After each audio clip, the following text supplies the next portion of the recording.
Well, good afternoon, everybody. Happy post-flea market. Yay. How many of you all went and visited Alex yesterday? If you haven't and you need to, he's available. Well, welcome to October's edition of our town hall meeting. Obviously, we had to move it to this week for very good reasons, but the flea market went very well, and Jerry will update you all on just how well we did. But to kick us off now, we welcome back Pastor Elliott from his sabbatical.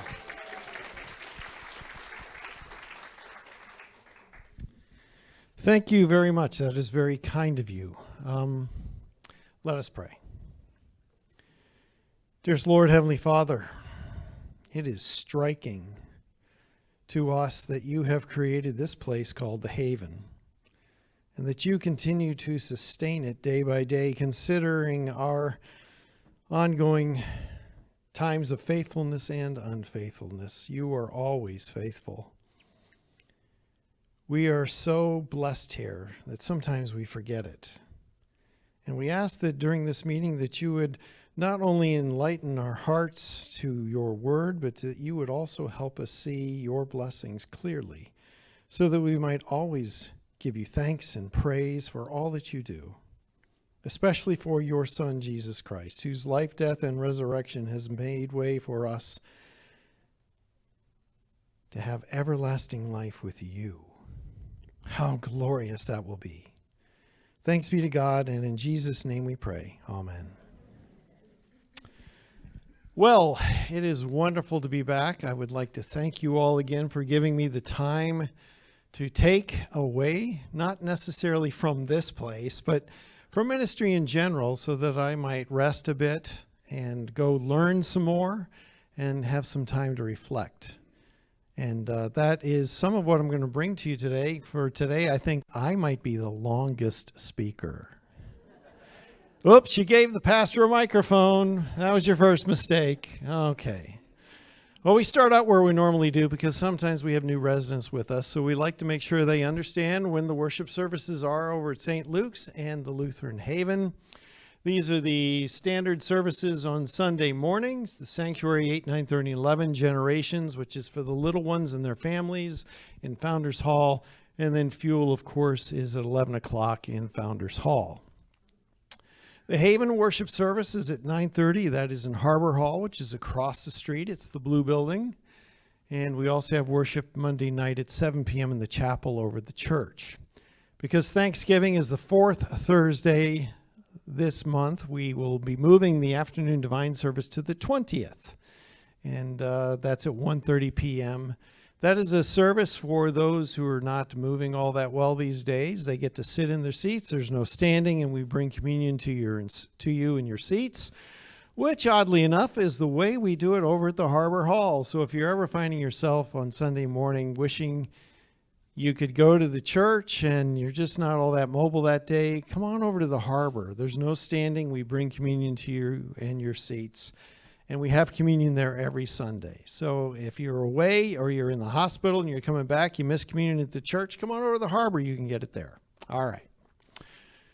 So Bible studies continue 10 a.m. in the Harbor Hall and 11 a.m. in the Lodge with Pastor Schaefer, 1 p.m. over at the Landings Parlor. And that is with, what's his name now? Pastor Joe. I understand we're doing that according to his schedule, so sometimes he takes some time off, so pay attention to the scroll to make sure you know when that's going on. You also have Wednesday morning Bible studies for men and women over at the church, and community night Bible study here at the Fellowship Hall at 6:30, and that continues until November 19th, which causes me to remember I need to ask a question. For those that attend at 6:30 p.m. on Wednesday evening, would it be better for you to attend at 4 p.m. on Wednesday? Just kind of reversing things. Go to Bible study first, then go eat. And you get home earlier, especially as things are going to get darker here in the winter. Is that better for you? Think about it. Send me an email. Pull me aside. Talk my ear off, whatever. I'd love to hear from you, because that's just a thought that popped in my head that might be actually useful for us here. All right. other news. We have a men and women's retreat coming up here at the Lutheran Haven. We had one about a year and a half ago, thereabouts, and we were wanting to follow up on that theme and see if we can't draw some more out of what we were doing then and move forward.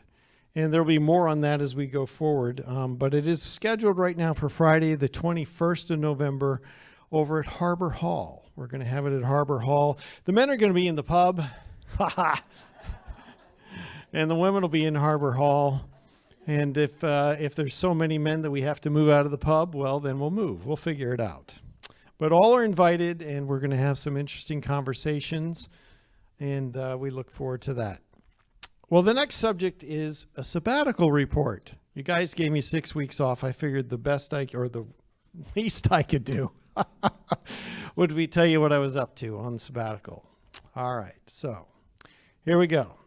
The plan was during sabbatical that I would take 2 weeks of rest, do 2 weeks of travel, visiting other Lutheran retirement centers in the eastern United States, and then take 2 more weeks of rest. So I did take those 2 weeks of rest. I did a lot of reading. I didn't play any golf the first 2 weeks, which was amazing. But I did just rest. And then I took those 2 weeks to go travel. My first stop, of course, was all-day travel from here to West Virginia, where I stopped and had dinner at a favorite place called the Log House Restaurant. It's actually in Virginia, not West Virginia. But so I stopped, had dinner, and then I continued a little farther to West Virginia. The Log House has been a tenant house since 1782. It's very old. And yes, it is made of logs, as you can see here. They even have some furniture designed out of logs, which is kind of interesting. But they have great food, and the atmosphere is pretty neat. Okay, from there I traveled on to Ohio to mooch off my family. After all, you know, if I'm coming that close to them, I might as well stop and at least say hello. So I did stop at a rest stop in Ohio, and I was surprised to find that they still make paper maps. Isn't that amazing? And if you don't believe me, it's in my car. I can prove it to you. So I picked up a paper map just for the, not convenience of it, but just for the nostalgia. All right. After resting there for that evening, I took off the next morning to Lutheran Life Villages in Fort Wayne, Indiana, and spent some time with Reverend James Vorman and his staff. I got to visit 4 of their sites. And their sites are mostly standalone buildings. There isn't a lot of mixing. There is some mixing between communities, but generally a site would be either assisted living and memory care or assisted living, skilled nursing, that type of thing. They didn't have 4 levels of care there, or 3 levels of care in independent living. It was just 2, sometimes 3. So I got to visit with 4 facilities within the Fort Wayne area, and they have like 8, so we didn't get to all of them that day. But I did get to visit with the entire chaplain team to discuss how they do ministry and share how I do ministry, or my team does ministry here, and see what the differences were. And there were a lot, of course, similarities as well, because we all do worship, we all do Bible study, and we all do visitation.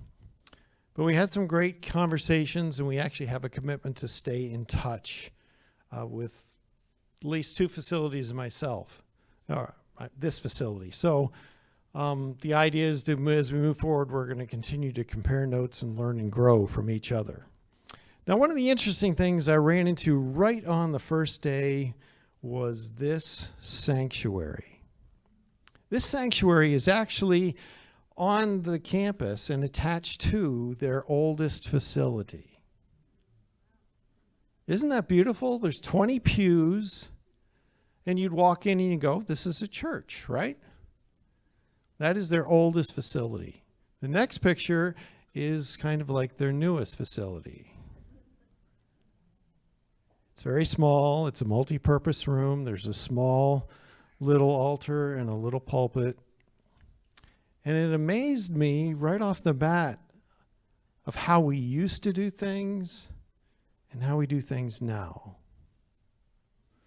It was striking, and I was searching for the reason for that shift. And as I was searching for that, I was also resting. So the next day, I went back to Ohio, spent another day with my sister and her husband. I sat on the back porch, watched the squirrels run around and collect nuts as I read more from some books that I had with me.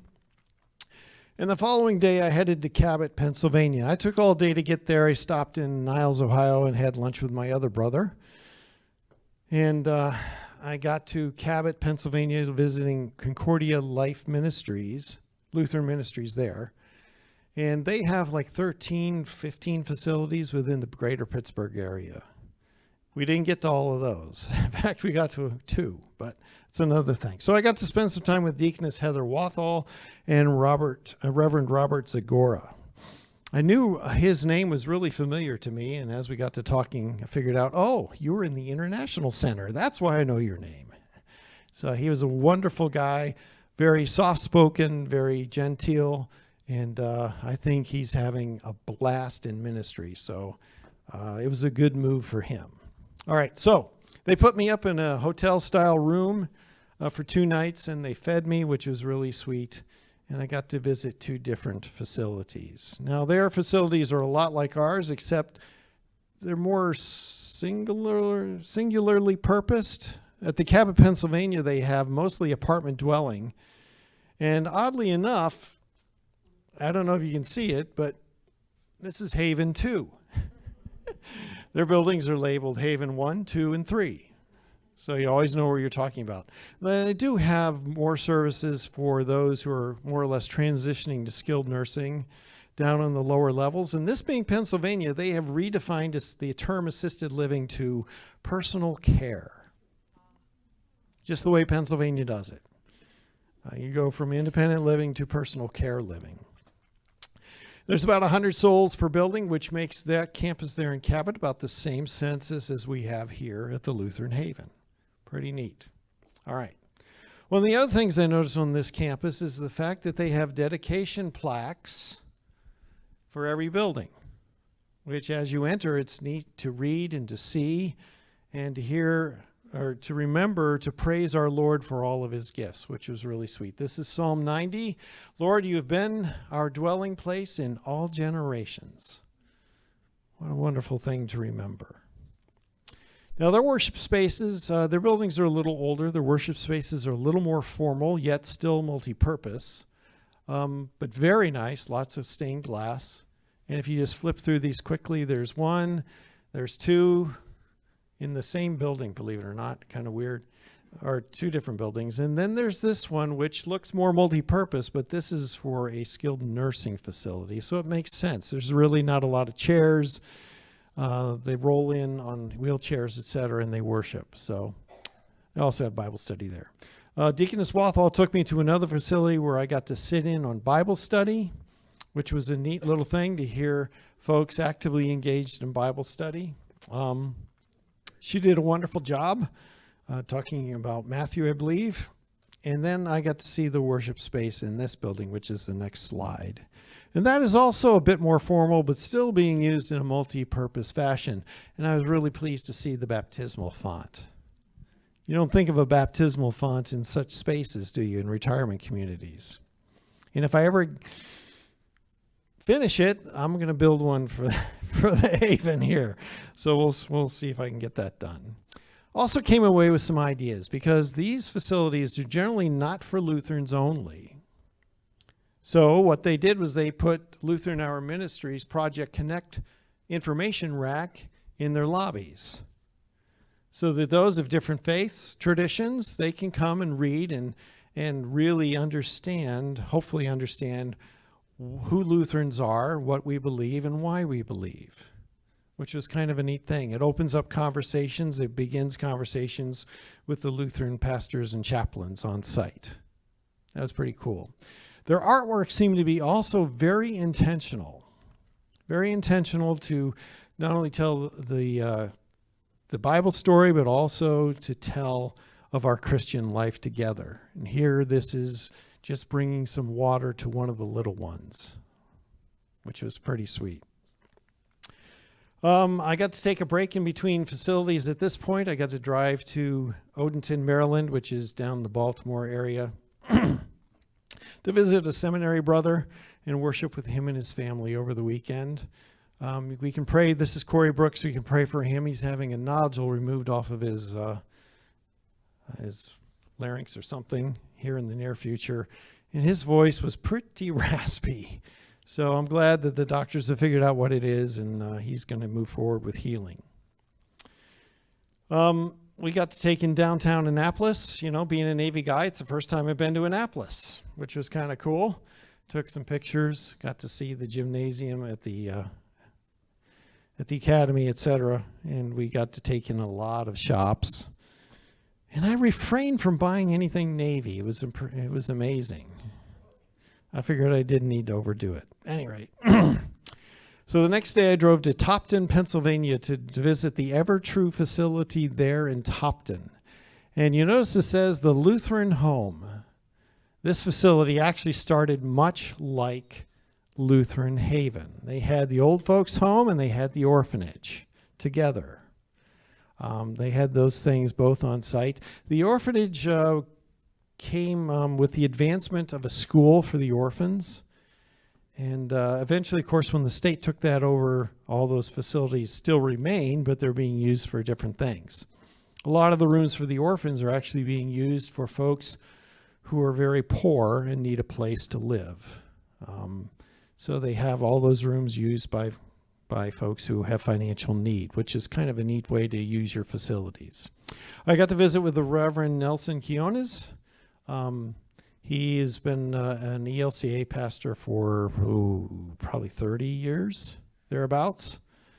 And we got to visit all day on this campus in Topton. Their census there is about the same as ours as well. They have independent living, they have personal care living, and they have a nursing home as well.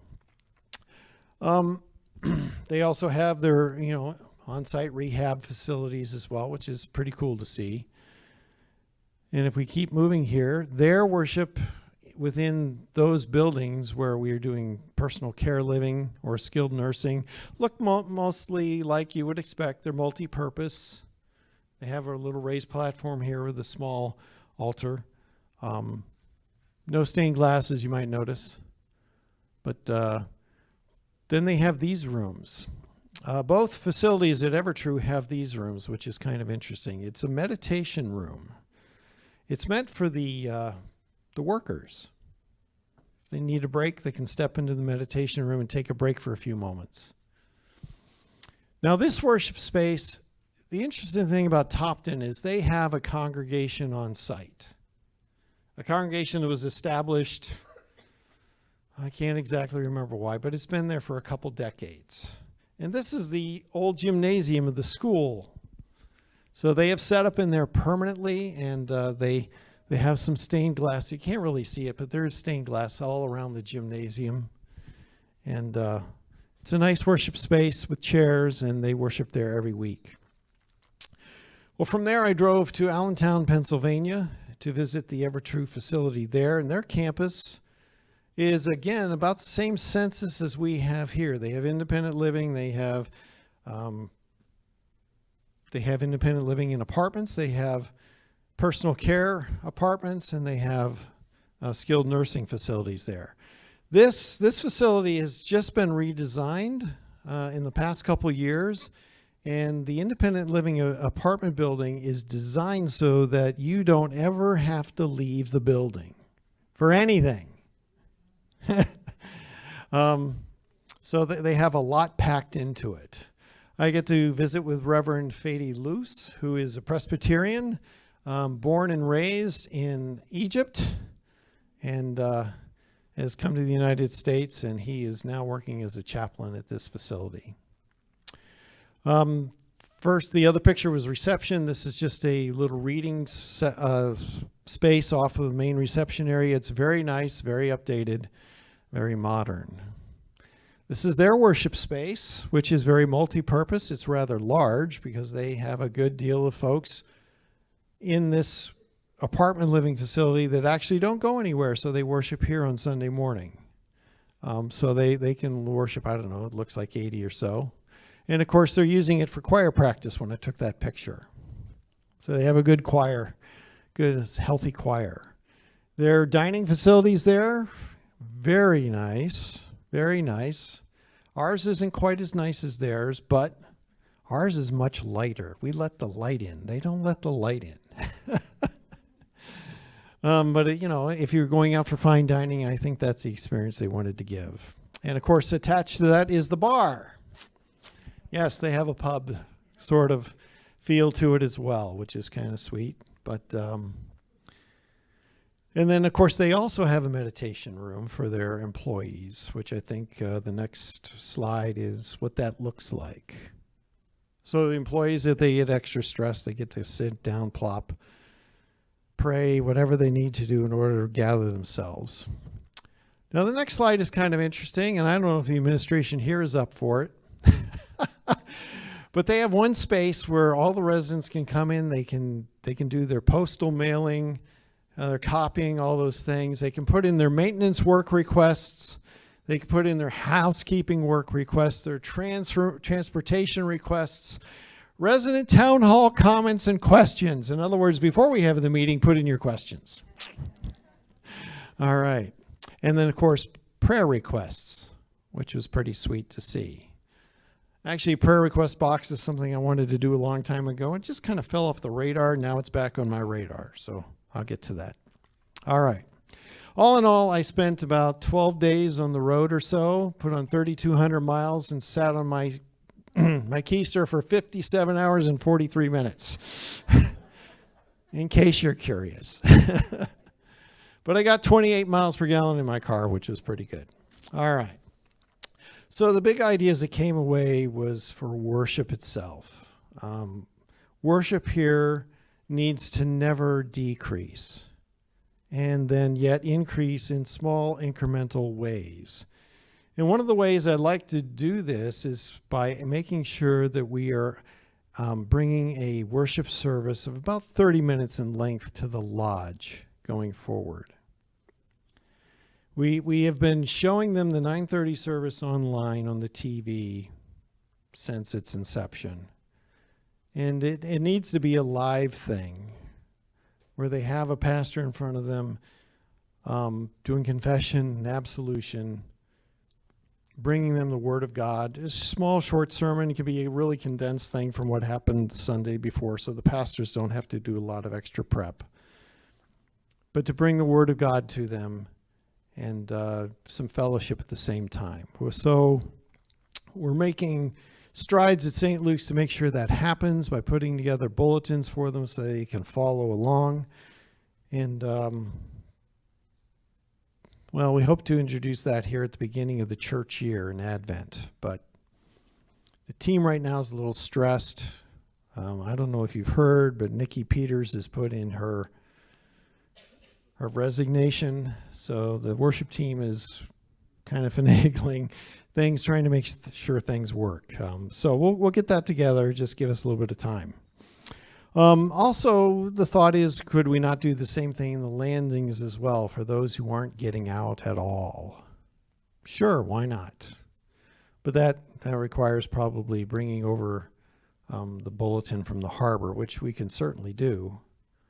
And then we've got to find a way to do the music, though. There's a piano up there, so we might need a piano player or two. But something that we should talk about is a community, because worship is central to our life here. I mean, worship is where our Lord and our Savior brings to us His blessings, His Word, His sacraments, life, forgiveness of sins, and salvation. It's the most important thing we do on campus, and it's something we should never decrease and always seek to increase, because it is fundamental to our life together here at the Haven. The other things are just small things like signage and post placards, etc. I don't know if you saw it or not, but there was at the Cabot, PA, there was a sign that says, "Slow down, my grandparents live here." I thought that was really cute, and it's better than speed bumps. Who needs speed bumps? Those signs look pretty cool. I'm sure if we interface with Concordia Lutheran Ministries, they can tell us where they got the signs. All right. I like the idea of giving information to the curious. because, believe it or not, we're not all Lutherans around this place, right? So why shouldn't we give out information at all times? And things that people can just take and digest by themselves, and if they have questions, come and ask. I like the idea of artwork that shares God's word and the gospel, the meta-narrative of Scripture. That was a pretty cool thing. So I'll be interfacing with Raleigh about that down the road.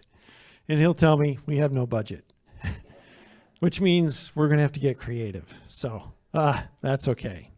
So I finished that 2-week trip, and then I spent the next 2 weeks playing a little golf. I didn't play just golf, obviously. I got out maybe 3 or 4 times in 2 weeks. But at the same time, I finished my reading and got to do a bit of prayer and spent a little bit of time helping my wife with things that have been put off. And now they're finished. So that's all good. So that is my sabbatical report of what I did. Questions? I want to know who did that picture that looks like somebody out of Jefferson's time frame that you were showing that picture of that. The picture of the furniture? No, of the building. And I can't remember the name. Ever True? Yeah. Oh, that. Well, that was Ever True started as the diaconal ministries of the Ministerium of Pennsylvania. In our parlance today, it would be ELCA. All the ELCA ministries throughout Pennsylvania got together and started. There are at least 4 in eastern Pennsylvania. They have now all been bought up by Ever True, which is out of St. Louis. So that architecture goes back to, I think they broke ground in 1898. So they're a little older than us.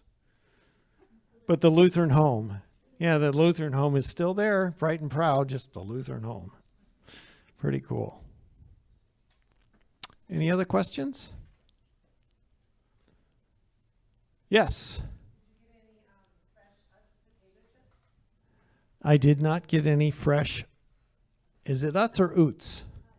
It's Utz? UTZ? No, I didn't get any of those, sorry. But I did get some fantastic ice cream from a little mom and pop shop. All right. Well, thank you so much for the opportunity to have that sabbatical. It really helped me, and I hope it will bring some fruit here at the Lutheran Haven as well, as we all continue to work together as neighbors and brothers and sisters in Christ Jesus, so that God himself might be glorified at all times. Thank you.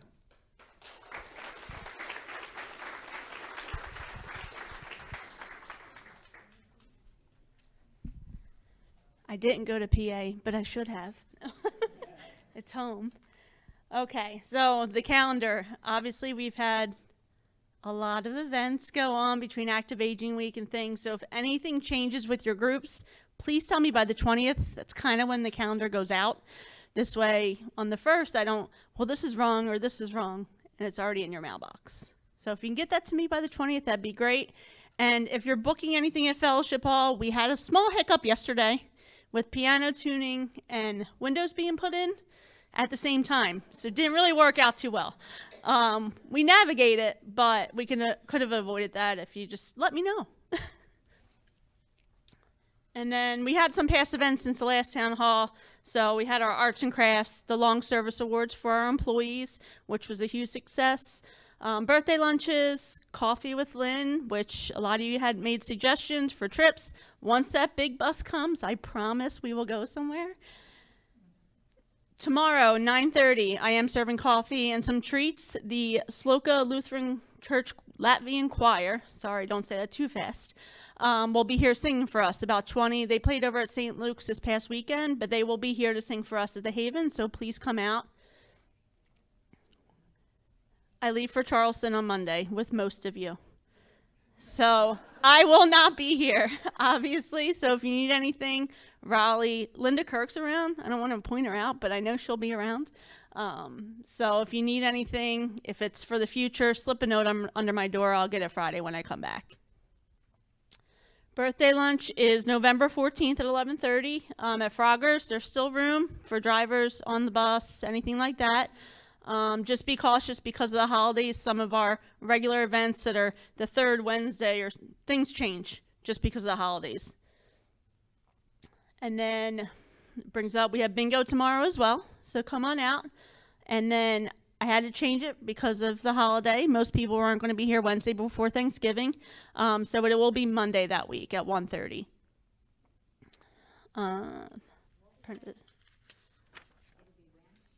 Monday, the 24th for bingo. So we have it tomorrow and then November 24th. Okay. So some important meeting dates coming up. November 4th will be LWML.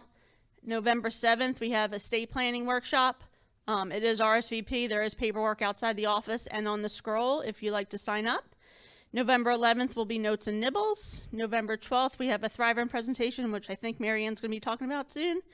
And then just some important dates, because I know a lot of you like to be around. We have our Veterans Program November 10th. Then our wreaths on the veterans' graves December 10th. Then reindeer games, which is always a fun one, on December 16th. December 19th is the staff Christmas party, and December 20th will be the resident Christmas party. I will send out more information once I'm back from the trip on that. Questions? Cool. Who's next?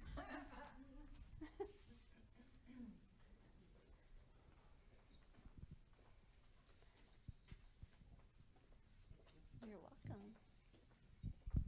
Good afternoon. Raleigh and I were having a debate on who was going to do this because we do have a couple introductions, but neither group are able to be here today. But we were still going to introduce them. So first we have Miss Jean Rares.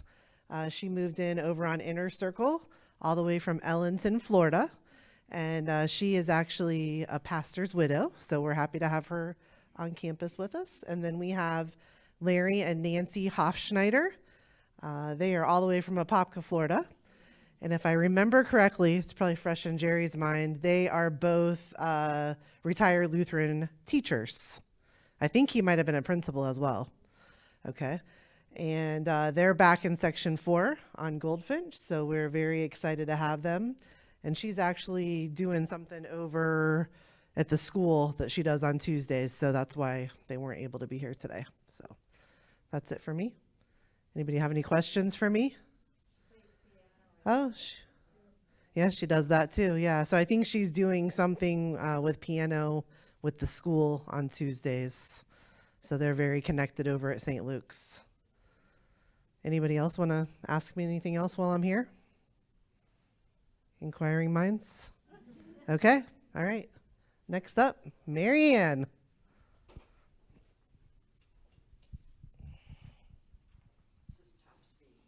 That's fine.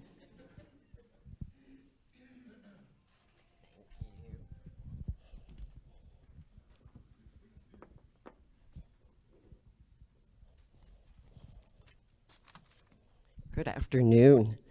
Well, we have two wonderful programs that are coming up in November. One of the things that you probably already know is we have a wonderful partnership between St. Luke's and the Haven. And St. Luke's has just generously loaned us Doug Taylor, which is their estate planning person. So he's come over here a few times, so probably several of you have already met him. But he is going to be doing an estate planning workshop. That is coming up on November 7th from 10 to 12. That'll be right here in the Fellowship Hall. One of the neat things he's going to be doing is bringing also an estate planning attorney. So this person can answer your legal questions for free, which is a wonderful opportunity. He will also be bringing a memorial director from a local funeral home who will answer final affairs questions. And also, of course, our own Pastor Elliott. Where did he go? There he is. You knew you were coming, right? Yes, he's going to share the importance of a Christian memorial service. This is a 2-hour program, and it really is jam-packed with a great deal of very practical information. So I would urge you to please sign up. I think there is a sign-up sheet in front of Lynn's office. The second program is called Unlocking the Power of a Charitable Giving Strategy through Thrivent. Thrivent is a very good friend to Lutheran Haven. I think many of you probably know Bill LaGrange. He's been very active on our campus for many years. His program is coming up on Wednesday, November the 12th at 12 noon in the fellowship hall. One of the nice things, he's actually going to serve us lunch, so that's always great. But he's going to go into strategies to maximize impact, how charitable funds work and their types, different ways to give, and solutions tailored to your circumstances. There is an RSVP required for this also, and that would be to Jessica at Thrivent. If you are not familiar with Bill, he has been a part of Thrivent for 23 years. He specializes in retirement planning, investments, estate strategies, income tax planning, goal planning, estate planning, life insurance, and solutions for business. And he has so many letters after his name. I would be here for several minutes telling you about all of his qualifications. So I would urge you, if you have any questions about these items, they really do, between the two programs, they're going to cover a great deal of ground. And so hopefully you'll come out.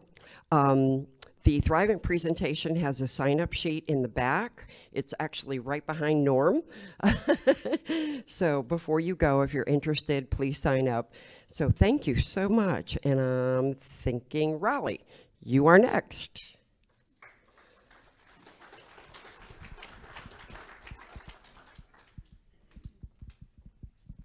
I should have 3 hands. Yeah, right. Thanks.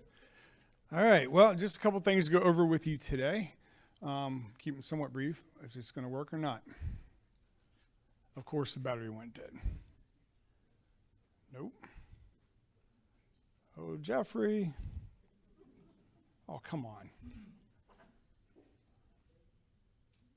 Turn it off and back on again. How about I just throw it? All right, so we had a very specific donation, very generous donation granted to us for a new marquee, digital marquee sign out front. I don't know if you heard me talking about that all in passing with me, but both sides of our current marquee sign are going to have digital boards on both sides of it. And this is going to allow us to be able to put more information out to the public about what we do here, our various services, the harbor, the lodge, outpatient services, and things like that. So this is really exciting. In fact, I just gave the deposit check about a week ago. It's about a 6 to 8 week lead time. And then once it comes in, it only takes them a couple of days to install it and all that. So I do have a rendering, if this, there it goes, kind of a rendering of what it's generally going to look like. All right, so you'll notice at the top of the header will be stationary lettering. We'll have our tagline down here, and then the video boards will be up on both sides of it. So I'm really looking forward to that, excited. The person who came up with the idea said, well, I came up with the idea, I'll fund it too. So this was a good thing.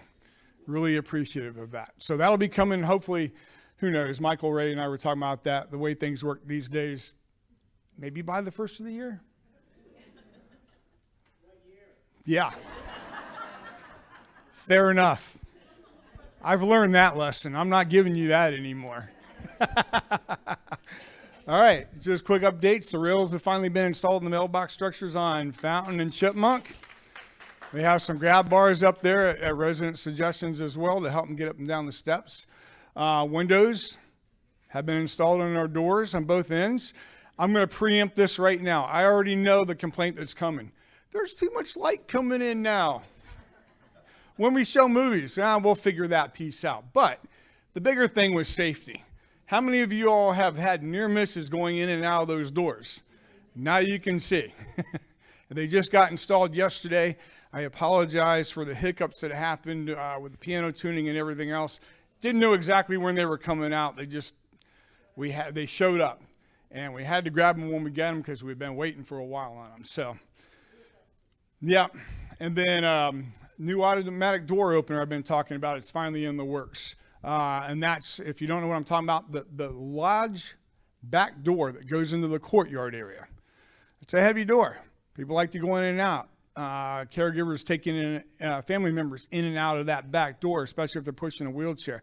They're finally going to have some assistance with this new automatic door opener to make life a lot easier on them. So very grateful for that. I really don't have any other campus updates at this time. Our Board of Trustees is here next week. I'm being told that I'm on the hot seat before the board. They want to hear a lot about infrastructure that I've been working on. So probably by the next town hall meeting, I'll have some updates coming out of the board meeting for you on what's going to take place when I talk about infrastructure. That's our road works, you know, our old sewer lines that are out here, water lines, all of that kind of infrastructure that I've been working on getting pricing on to start making repairs and making life better for you all out here. All right, with that being said, guess what time it is this weekend? Don't ask me what time I can never remember. Just do it before you go to bed on Saturday night. Change your clock back or whatever, or you might show up for church early the next morning. So that's coming up. It's going to start getting darker earlier. So I put this up here for a specific reason, not only to remind you about the time change, but also to remind you that, you know, if you're an early morning walker, that's going to help you out because for a little bit, it's going to be nice and light earlier in the morning. But the evenings are going to be dark, and it's going to be darker early. So just continue to be safe as you walk the campus and watch out for traffic. Okay? If you have any questions, I'll be available after the meeting. Thank you. With that being said, Jerry.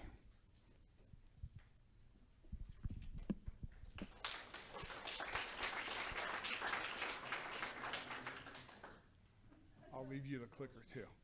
Oh boy. So you can do your own. Yeah. Thank you. I don't know how you want to. I don't know how I want to do it either. All right. Well, thank you guys for joining us today at home and coming here. I did want to also thank you for a wonderful, probably one of the smoothest and best flea markets that we've ever had on campus. I mean, I don't know what more we could have asked for. We had beautiful, beautiful weather. We had beautiful, beautiful people. We had beautiful, beautiful volunteers. It was a beautiful darn day. And so I want to thank you for that. And if you're wondering, I think several people have been wondering, you know, what was the dollar amount that was there. So I'm going to be happy to tell you that at the end of my presentation so that you guys are forced to listen to all of it. Just saying. And then on a personal note, I wanted to thank all of you for your grace. And last month, when I was at the last minute had to leave, your thoughts and prayers were felt and much, much appreciated during that time for myself and my family. So thank you for that. We have a lot going on now, and what I'm about to present, I'm going to be switching back and forth between a PowerPoint and a couple of files. And, you know, we've got travel going on. We've got beer going on Friday, right?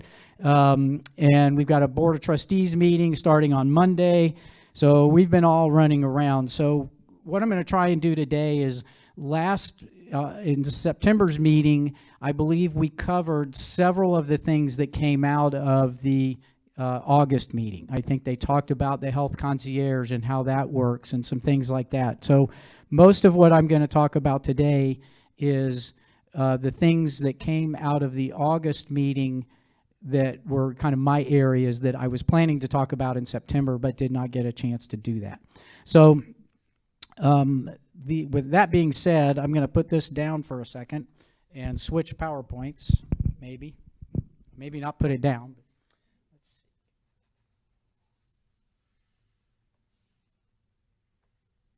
Working? All right.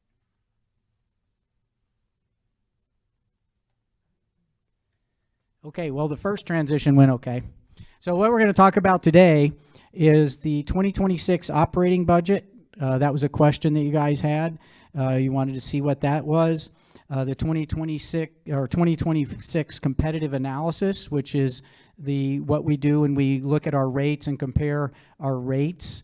We're going to go through a couple of resident portal updates, and your fellow resident and friend, I hope I can say that without her suing me for libel, Karen Hill is going to come up and help us with the resident portal update, and then we'll talk a little bit about the benevolent ministry. So we'll move on from there. So the 2026 operating budget. What I'm about to show you focuses on operations only.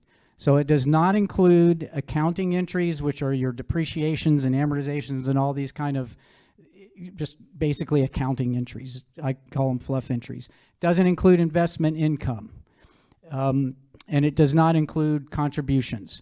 And the reason it doesn't include those things is when we look at rates and we look at setting rates, we look at the operations. Remember, when we set our rates are to cover monthly operating expenses for the services that we provide. Most all of these entries don't impact those. So we eliminate those from the calculation when I talk about our cost per operating or per occupied unit and revenue per occupied unit. All these aren't factored into there. So I think that's just important that you know that what we're showing is operating income. It's going to be slightly different than what the net income would be. So now, go for our next switch. There we go. Oop, didn't come up, did it? All right, hold on. There we go. All right, so far, not too bad. So this is a very condensed version of this. I'm going to kind of be looking up here, and not looking at you because I need to be able to see and point to the numbers. But the first column is our budget that we did for this year. The second column is our estimated 2025. Remember, when we do the budget, we don't know what 2025 is going to look at because we're starting in May and June, and we're trying to project to the end of the year. So that's the numbers that we were looking at. Then we look at the year over year because that's what we told you this year we would do our rate increases on, is looking at what the cost we anticipated to be going up for the coming year. That's what we were basing the increase on. So I wanted you to see what those numbers were. The percentage change just shows you what the change from the budget to what we thought was going to happen at the end of 2025. So operating revenue, 10.7% increase in that. A lot of that is the rate increases that we budgeted for. Personnel costs, a little over 7%. Other expenses about 4%, and other operating income about 7% increase. So of the total change, if we look in the percent of total change, you'll see that of the total dollars, year over year change, 65% of that is related to personnel costs. So that's wages, benefits, all those things, workers' comp, all those types of things. 26% was related to other expenses, and 8% or almost 9% related to cost of capital. So as we look at the total percent of total expenses, you'll see year to year they're pretty much the same. So labor roughly makes up about 57% of our operating expenses. The other expenses make up about 35%. So year to year, those percentages of the total stayed the same. So remember, the reason I'm pointing that out is what we told you is we weren't going to try and get the gap. We were just trying to cover the cost of how things went up from one year to the next. And you can see that in these percentages. Those percentages didn't change that much. They still make up the same composition. So as we look down and summarize everything this is for the operating campus. This is everybody. This is assisted living. This is everything we do. So down here at the bottom, what I want to point out, two things. One, we're still losing money. We're still not in a good place. But every year we're losing less and less and less. The previous years, I think we were improving or decreasing the loss by 25 to 30% a year. You'll notice that this year it's only going to be about a 12% decrease, primarily because we didn't add any gap. We didn't try and reduce it there, but also all the easy stuff is done. You know, now we're getting to the point where it's getting harder and harder. You know, there were some what we used to call low-hanging fruit, and we got rid of those. We've become so all the main efficiencies, all the good, at least from our side, what Michael has been able to accomplish on the accounting side and the administration side of improving processes and efficiencies, so we can get things done with less people. All those types of things. The bulk of those have already been done. So one thing that I want to point out to you guys is this number right here, general and admin expense ratio. So when we look at these ratios, program expense ratio, what that says, it's about 82%, 81 and a half, something like that, I think, 81, 82%. That means that 82% of the revenue that comes in goes into directly into programs and services. Goes directly back into what we do on this campus. 8%, roughly, 7 to 8% goes into cost of capital. That's paying debt and all that kind of stuff. And then the last one is the one that I want to point out to you, and that's the general and admin expense ratio. So that's hovered around 12 to 11% for most of the time that I've been here. And if you go out and Google Better Business Bureau and ask them what is a good G&A percent, when you look at a not-for-profit organization, what is a good G&A expense ratio? And they're going to tell you that 25 and up to 30% they consider to be a good admin ratio. So we are at 10 to 11%. We run efficiently. There's a cost to that. The cost of that is it takes longer to get stuff done. That's why we have Haven time, because we have low G&A expense. I'm blaming the low G&A expense on Haven time. And, you know, I was the one mocking Raleigh when I asked him what year. So I'm calling the pot calling the kettle black on that. But anyway, I show you that because I don't want you to think that we're wasting money on administrative things, and we're doing our best to make sure that every penny of that revenue goes back into our programs.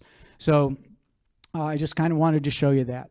So what you don't see, what we do with general and administrative expenses is we allocate them among the operating divisions. So when we're looking at the total campus, the net for that line is 0 in total, because all the expenses in LHI, we take it out of there and allocate it to all the different operating units. So it's included in the grand total at the net, but it's just not included in LHI, and that line item is not broken out. So in the budget, it's about 1.3 million is what's budgeted for LHI for the coming year, and about 1.2 or a little less than 1.3 was what we estimated it to be at 2025. So there's been about a 3% increase in administration costs for the year that's built into that budget. So that's that budget. Let's see if I do this right. Oh, wait, hold on.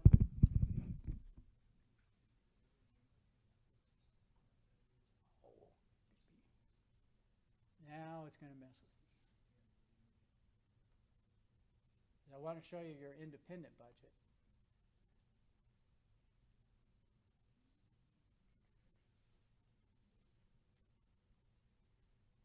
There we go. All right. This takes me a while. So this is just for you guys. So this will look a little similar. I'm not going to go through all the line items. Everything is pretty much the same in terms of what the columns mean. Looking down, we said we were going to cover operating expenses. We weren't going to decrease the gap, or we weren't going to attack the gap. You can see that the budget is pretty much keeping the gap familiar. So the rate increases pretty much absorbed all of the increased year-over-year costs and did not go beyond that, which is what we promised and said that we would do. We're looking at the G&A ratio is pretty much the same as before because all that gets allocated out. And I don't know if you have any other questions on that. You see, we did decrease the operating loss a little bit, and that is based on the rate increases coming in and some of the efficiencies that we were able to and also a little projected increase in census so that we have a little new people coming in or paying a little bit more. So that's pretty much the operating budgets. I hope that helped at least answer some of the questions with that. I don't want to go into a whole lot of detail, and I know it's a ton of numbers and not everybody's a numbers person, but that's just, my head just works that way. So I'm happy to spend some time with anybody that wants to talk about it more. I'm happy to spend some time with them later on. So I'm going to move right along, and we're going to talk about our competitive rate analysis, maybe. Let's see. Hey, there we go. So our competitive rate analysis, this is what we use when we look at setting rates for new residents moving in. So this doesn't have really anything to do with your rates. It has to do with rates for people moving in. We compare them based on the setting. So is it congregate living? Is it cottage type living? We look at the square footage. We divide it into square footages. It comes from competitive calls. So where did Stephanie left? Or no, there she is back there. Stephanie calls and harasses people for their rates. If they don't answer her, she finds their published rates, and then she goes snooping on the websites trying to find out what their rates are. So we do that, and we've been using the same communities, which are kind of local to our area, and they're as similar as they can be to us. And what we get is based on the most recent data at the time we do the collection. So again, we're talking about back in June. So if they've raised their rates since then, or they've published new rates since then, these numbers might not be accurate. And they're based on the numbers that people give us. So they might tell us this, but they'll cut a deal for that. That we can't control. So with that, just real quickly, maybe, we'll try this again. So we'll go here. There we go. Hopefully you guys can see that. This will be on the resident portal. So you'll be able to look at it if you can't really see it. But basically, you're looking at the top slide is showing the monthly service. The top portion is the monthly service fees that the different organizations charge for congregate living. So this would be like the landings, comparable to the landings. These are our cottages. You can see that not a lot of our competitors have the cottages. And some of them that have cottages, you won't see the rates on here because their cottages are much larger than ours. So from a square footage perspective, we don't have anything that compares to their square footage. So you won't see, so it's not that they don't have them, they just don't match what we have here. So what the second middle portion represents is the percentage of increase or the change in the published rates year over year that we got from the competitor. So it's just a math calculation that we do. This is not the percentage raise that they gave to their residents. This is what their published rates changed year over year. And you can see that they're kind of all over the board. 3.5, 2. You saw the Mayflower, they went down. They actually lowered their published rates. They have new units to sell. They need people to come in. So we saw that on the advanced fee side as well. If you look, the bottom is our second person fee, and you can see that relative to other places, we are pretty affordable on that.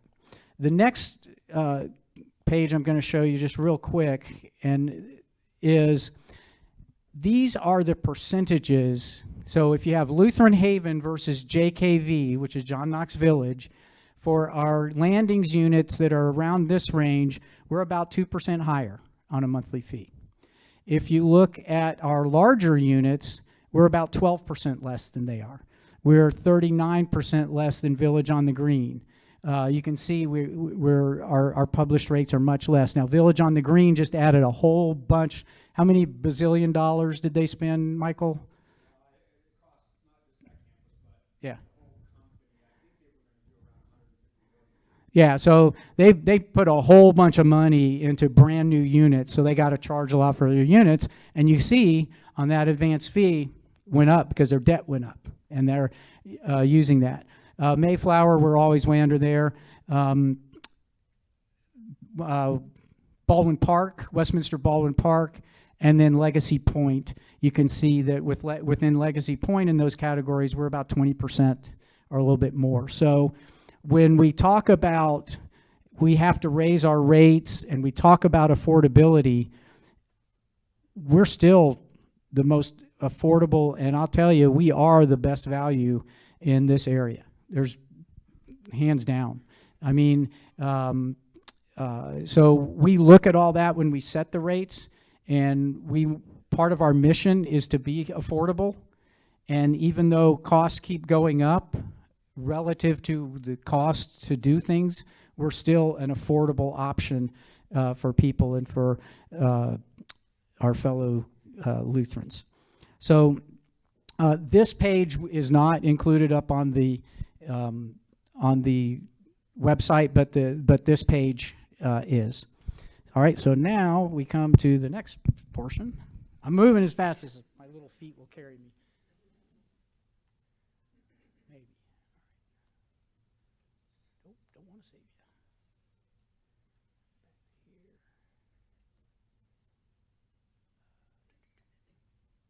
Oh, we'll try this again. There we go. All right. So now we move to the resident portal updates. The things that we've updated, we talked about work orders, being able to view work orders and comment on work orders. So that's now operational. My good friend Karen is going to come up here. Well, she may not consider that, but I consider it. We have the new resident handbook is up on the portal now in a PDF format, a clickable PDF format. And then the competitive analysis that I just showed you is up there, except for that last page. And then we've also added, I think this was something that came out of August, we added the published rates for the cottages and the landings. So you can see what we're charging new people that will be moving in. So that was, somebody had asked if we would put that up last time, and we did. So, all right, here we go again. Let's see. Hey, so far so good. Come on up, Karen. So I'm going to talk mostly while Karen's doing her thing. So what Karen did, and please thank her for her willingness to do this, because we're going into her account. So this is her, if she's posted something on there, it's not Lutheran. No, just kidding. So she's going to go, let's see, we're going to do, what do we want to do first? You want to go to the... Okay, we're going to go to iCare Connect. So she wants to look at her work orders and make a comment. Everybody know where the iCare Connect is? No, that's okay. So so we're going to go back. So this is, you know how to get in the portal, or if you don't, we can get somebody that'll help you. Bottom right, here. Right there. iCare Connect. It's a little button. All right, I'll click it all right, you can have the con for our Star Trek people. So now she wants to go in her work orders, and you'll see right along here, she's going to click on the work orders. In blue. And there's all the work orders associated with her unit. So the first one, so she's hard on the units. You wonder why our refurbishment costs are up. So now she wants to comment, and she and I have practiced this a little bit. So she's going to click on the ticket, the top ticket. You can see here the statuses. That one is new. The completed ones, you can see which ones have been completed. You can scroll through and see your tickets. You can click inside them if you want to. Now she's going to click on that. Excuse me. Click on that comment, and scroll down just a little bit there, Karen. Yeah. So you can see where we were practicing yesterday with the comments just to make sure that everything works. So Karen's going to do, she's going to reply to my comment. Which is, yeah, it'll be in blue there. And then go ahead and type your reply. Patrick is great. He is wonderful. There we go. All right. And then she's going to post it. So a couple things happen at this point. So now, unbeknownst to Patrick, and he's wondering why his phone is dinging all the time, when we have an app, all the maintenance guys have an app, and tickets that are assigned to them, they access them on that app. So that, again, from an efficiency standpoint, they don't have to keep going back to the ops building to find out new tickets or to update their tickets. So Patrick, when he looked at his app, he would see that he's got a new comment, and he would click on that comment. What we can do on our side is this is kind of the back end of where the tickets are managed. We go and I'll pull up that ticket from our side, and we'll scroll down here, and we'll see Karen's comment. Thank you, Patrick. So then I can add a comment. You're welcome. I'm not Patrick, but. And then we'll post that comment. Karen now will go back to the work orders. Now she'll click on that work order again. It's up at the, yeah, there we go. And then scroll down. And you'll see you're welcome. So it's kind of a real-time thing. It happens really fast.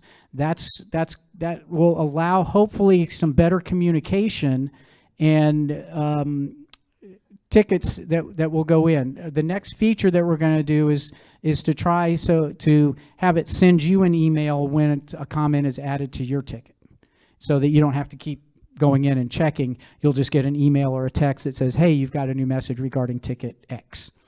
So that's our work orders. Yeah. Yeah, if it's a new comment, you just click on the down below where it says add a new comment. And you can do the same thing. Yeah, and it works pretty much the same way. All right, so now we're going to go back out of here.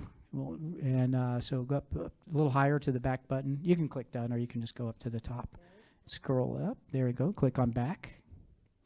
All right, so now we're going to go to the handbook. The handbook is located right there. That guy. So this is a PDF document.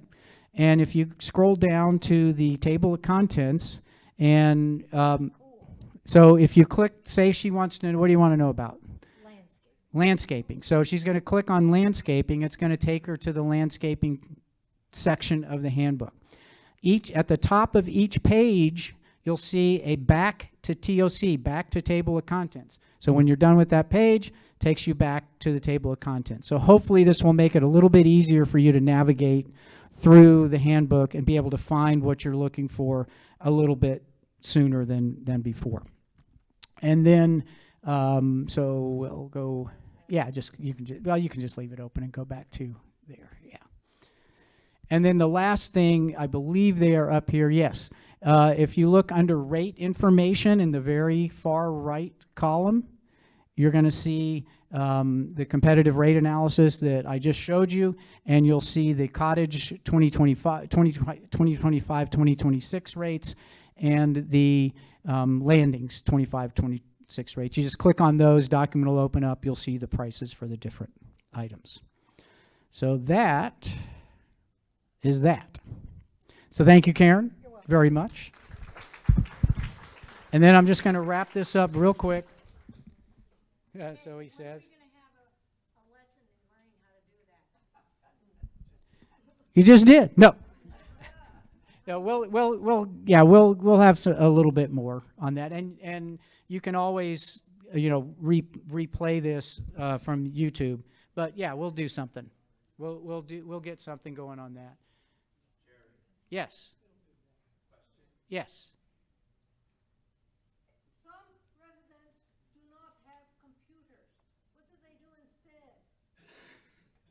pick up the phone and call. I mean, we don't have any other way of getting information like that, interactive information like that. If you don't have a computer, then it's just not available to you. So you have the handbook. We have the hard copy of the handbook, and chances are you know somebody who does have access. And for the general information like the rates and the handbook and things like that, that's not information that's individualized to you. So they wouldn't mind sharing it to you. Work orders, different story, because they only see their work orders. They won't see your work orders. So yeah, concierge is really the best spot, or David, or the maintenance office. Yes. So I'm confused a little bit about the eye care part. Mm-hmm. If I want maintenance on my apartment in the landings, I can go through that. Not now. Nothing changes there. You call Jeannie or you call the maintenance department and you get your work order ticket. This is once a ticket is existing, you can go and check on the status of it, or you can comment on the status of it. And that will say, maybe they had planned to come on Thursday and you don't want them to. You can go into that ticket and say, hey, don't come on Thursday. I'm going to be out of town. Can you make it next Tuesday? And then that maintenance guy will see that on his app and he won't come. And then, or he can, interact back and say, yes, I will be there on whatever day. I saw another hand somewhere. Yes.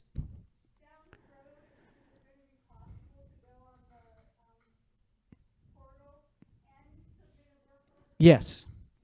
That will be down the road. Haven time. Raleigh, you want to get me back? What year? Yeah, I don't know. I can't tell you that. Yeah, or mercy. I'm thinking it's more mercy than grace on this one. So the benevolent ministry, I'm going to go through this really quick because most of you know. We have 4 programs under benevolent ministry. We have the monthly service fee program, where if you need help with your monthly service fee, we try and help you out with that. We have the assistance with access to benefits. So if we use this to help people sometimes get Medicaid or VA with their benefits, we can connect them with an attorney or somebody that they might need to consult with on the best way to get those things set up. If there is a need for funds, if you don't, this is for folks who are challenged financially on this. Wellness and preventive care, those are what we call our well checks. This program pays for our staff when we hear from a neighbor that, hey, you might want to check on so-and-so, or you hear from one of our staff members, one of our maintenance guys, or somebody comes to us with a concern about another resident. This is our way of going out and checking, and that program is covered from there. And then what we call emergent care, and that's when an emergency happens. So primarily what we'll see is when there's a caregiver spouse that has an issue, and we send somebody from our companion care to be with the spouse that's staying at home that needs caring for. For the first couple of weeks, we can do that through the emergent care benevolent assistant program. We can just go out and help cover that cost for people. So those are the programs. So the process, this is really, the others are more identified to us by other people or events that happen. This is one that you would apply for, so that's why I'm focusing on the monthly service fee. It's pretty simple. Contact the health concierge. That's Deanna, the group that presented last month. That's Deanna and Jen, or Julie Clock. You can go, they report to her. You complete the application package. That's submitted to the board of trustees. We have a local committee that can approve them quickly if it's necessary, and then the approvals can be applied retroactively. So if you've needed help the whole year, we can go back and take care of that if that's approved by the board on an individual basis. So let's see, and that's all I got. I'm 15 minutes over. It wasn't quick, I know. Benevolence program, how is it doing financially as far as making money or having enough money to use? We're solid. We are very solid. God has blessed us in so many ways, as Pastor Elliott pointed out. He's blessed us by putting it on other people's hearts to donate. We've had flea market. Nobody had a question on what the flea market was, right? So the flea market is not part of our benevolent ministry, but it does contribute to the health and wellness of all of you. So in a way, it kind of is a benevolent ministry. It's just not under that umbrella, because it is a blessing to all of us, just as the benevolent ministry is. So the benevolent ministry benefits us all, because we can feel comfortable that our neighbors who might be struggling won't be left out in the cold or left without. We can provide for them, and it's very solid, very, very solid. Any other questions before I give you the flea market totals?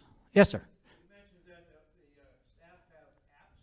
Is it possible that those apps, some kind of app can be made available to us? We're working on that as well. That's on the development board.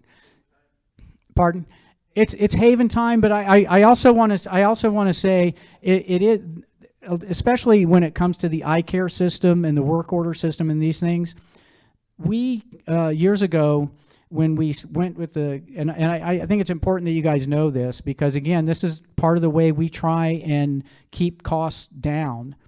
None of these eye care things, the work order system, the point of sale system, none of those, outside of the hardware, the cash registers, none of those, the development of the back end of those, the eye care side of those, doesn't cost us anything. We made a deal with this company that we would be their beta site as they developed, and their end of the agreement was whatever new service they offered, whatever new features they offered, we would not have to pay for to implement. So what that does is we try not to bug them, because we're not the paying customer. We want the more success they have, the better it's going to be for us. And so that's part of the reason that it takes so long for a lot of these things to happen in the work order. And then the other side of that is on our end, we just don't have enough people we don't have a big IT staff. You're looking at them back there with about up to, with 1/4 of another person. So having said that, I think everybody give a big round of applause to Jeff. That guy, yeah. Thank you. He got the channels back up. I think they were off over the weekend. The 2 internal channels were off over the weekend, and Jeff applied that gray matter that he has up there, and he saw this cord hanging, and he plugged it in, and it worked. So I'm telling you, he's a genius back there. But anyway, no, he does so much for us. We're so blessed to have he and Juan on our team. Yes, sir. I just have a question on the internet. Is this a good time to ask? Sure, why not? Okay. Well, we had Spectrum Internet Yeah. previously, Mm-hmm. and now we're not paying for the internet because it comes through the Haven. But my internet service is not like it was before. I can't even get internet in my kitchen, Echo, and things keep spinning. Okay, so I'm going to say, so the question is, or the issue is that it seems like since the changeover, that the internet within your home, your Wi-Fi network, basically, because that's what Echo is doing, right? It's using your Wi-Fi. That Wi-Fi is not working as well as it was before. Okay, so that wouldn't have anything to do with us. I'm going to take that and let Jeff answer it, because he's a little more knowledgeable. We'll do it after the meeting. We'll get with you, but typically that's going to be, it could be the equipment. If they changed out the equipment, maybe your Wi-Fi router isn't as powerful as the one before, but that part of it not connecting with your Echo, I don't believe that has to do with the internet coming into your home. I think that's once it's in your home, what's happening inside your home. Is that fair, Jeff? You aren't listening. That's okay. Okay. Okay, Jeff's going to take a look. If anybody else has that problem, or if it's just me, that's kind of why I'm bringing it up. Because sometimes they lower your The bandwidths, yeah. Yeah, the speeds. what comes in, and I just wondered if they did that. It is their basic level of service. So if you were paying for super high speed, that's not that, you do have to pay a little extra for that. Yes, ma'am.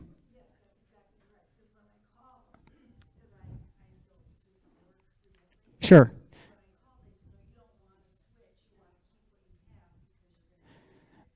Yeah, but you should only pay the difference.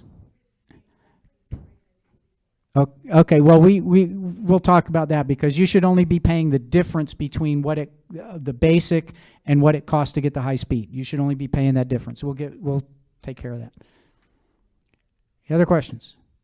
No? Okay. So, yep. Jeff is chiming in.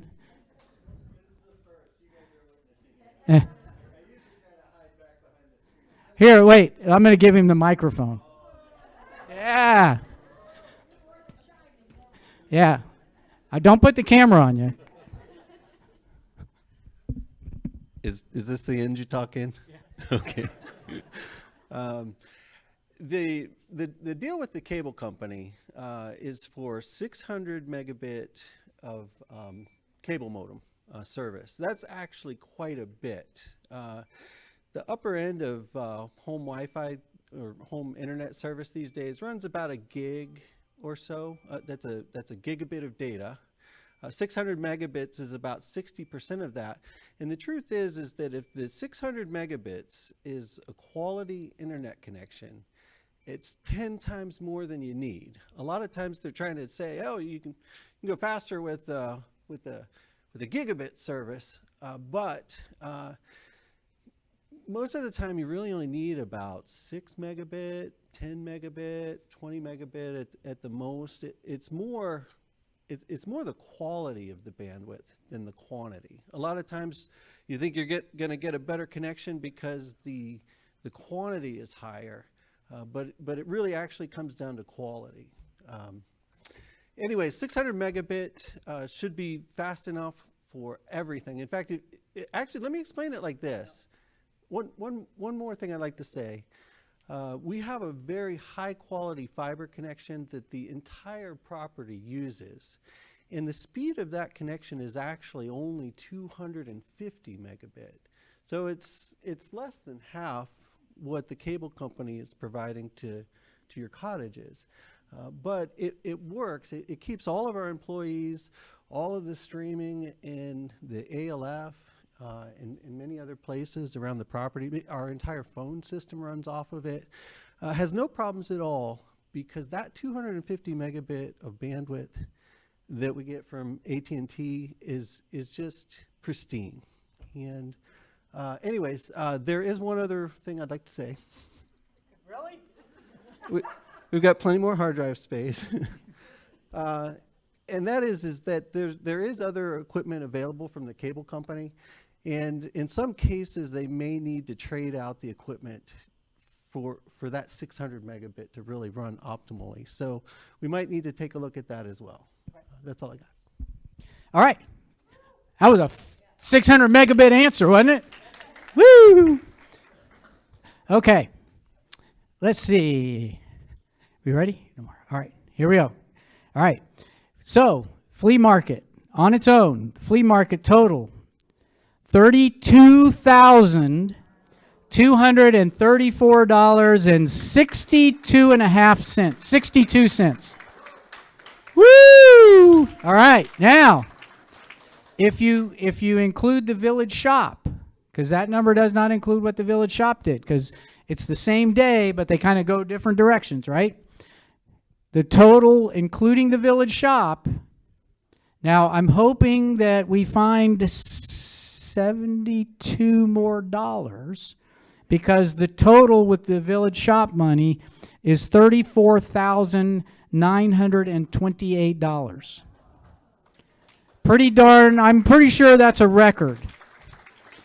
That's net, okay? That's net after everything. And that is all the work you guys did, all this. It was just, everything came together. It was a beautiful, beautiful day, a beautiful, beautiful thing to see what your efforts have done and do for our residents. Fantastic. Thank you guys so much. God bless you. Have a wonderful afternoon, and we'll see you next month.